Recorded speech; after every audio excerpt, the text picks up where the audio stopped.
First of all, an organization structure is a means to an end, and it is therefore should be defined by the goal of the organization. And the main driver to define which organization structure suits your organization best is the complexity of your value chain. In other words, how many people and how many tasks are required in order to realize your value chain and create happy customers.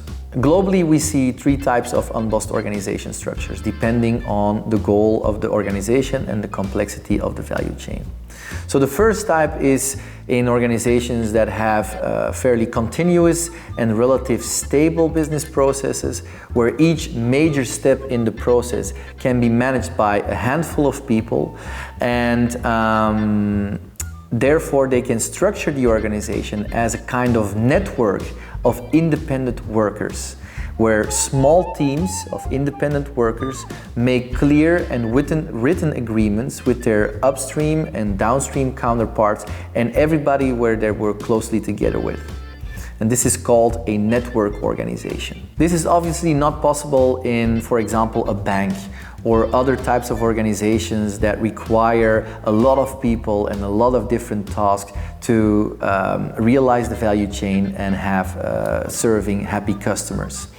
In these types of organizations, what you will see is that they will divide the central organizational goal into successively less complex and easier to manage areas of work and influence.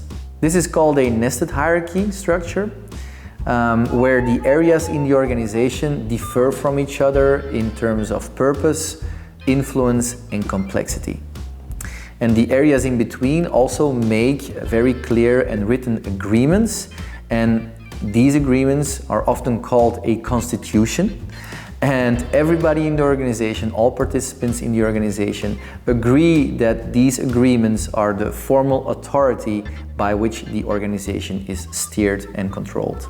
The third and most common option worldwide is when you're able to divide your work in such a way that within one team, with a high degree of autonomy, the people in the team can carry out the value chain from start to finish. So they can basically do all the tasks and take up all the roles and responsibilities required to cultivate happy customers.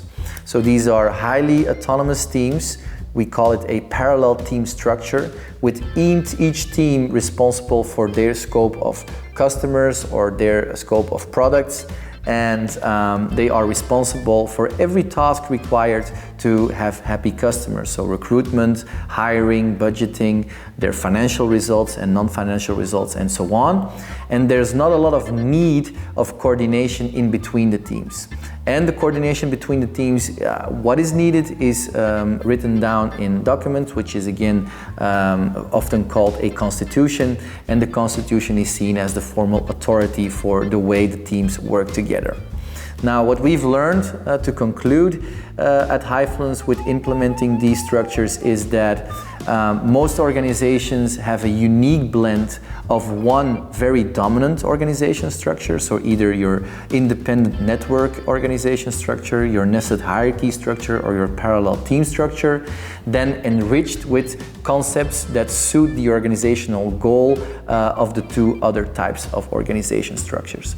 And therefore, our advice is also to go on a journey and create your own unique blend. If you need any help with that, just go to www.hyfluence.eu. It's our purpose to serve brave leaders like yourself, and we hope to see you very soon.